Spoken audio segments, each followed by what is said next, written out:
ये प्रेमानंद जी महाराज बार बार क्यों कहते रहते कि नाम जपो नाम जपो। चलो उसके पीछे के कारण का खुलासा करता हूँ, लेकिन उससे पहले मेरा आपसे एक सवाल ये है कि सबसे सर्वश्रेष्ठ युग कौन सा है? हरिश्चंद्र का सतयुग, राम जी का त्रेता युग, कृष्ण का द्वापर युग, या हम पापियों का कलयुग? सबसे सर्वश्रेष्ठ है कलयुग। और ये मैं नहीं कह रहा हूँ, बल्कि कहना है महर्षि वेद व्यास का।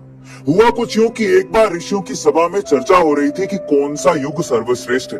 कोई सतयुग बता रहा था, कोई त्रेता युग, कोई द्वापर युग, लेकिन कलयुग का नाम किसी ने नहीं लिया। अंत में यह तय हुआ कि समस्या के समाधान के लिए महर्षि वेदव्यास के पास चला जाए। जब सब ऋषि वहां पहुंचे तो उस समय महर्षि व्यास गंगा में स्नान कर रहे थे। उन्होंने जल में जैसे ही डुबकी मारी, ऊपर आने पर जपने लगे, कलयुग सर्वश्रेष्ठ है, कलयुग सर्वश्रेष्ठ है। सब ऋषि बोले कि कैसे, आप कलयुग को सर्वश्रेष्ठ कैसे मानते हैं? तो व्यास जी ने कहा कि सतयुग में 10 वर्ष के कठोर तप के बाद जो फल मिलता है, वही फल त्रेता में मात्र 1 वर्ष के कठोर तप के बाद, द्वापर में मात्र 1 महीने के कठोर तप के बाद, जबकि कलयुग में केवल भगवान के नाम जपने से ही प्राप्त हो जाता है। इसीलिए कलयुग ही सर्वश्रेष्ठ है।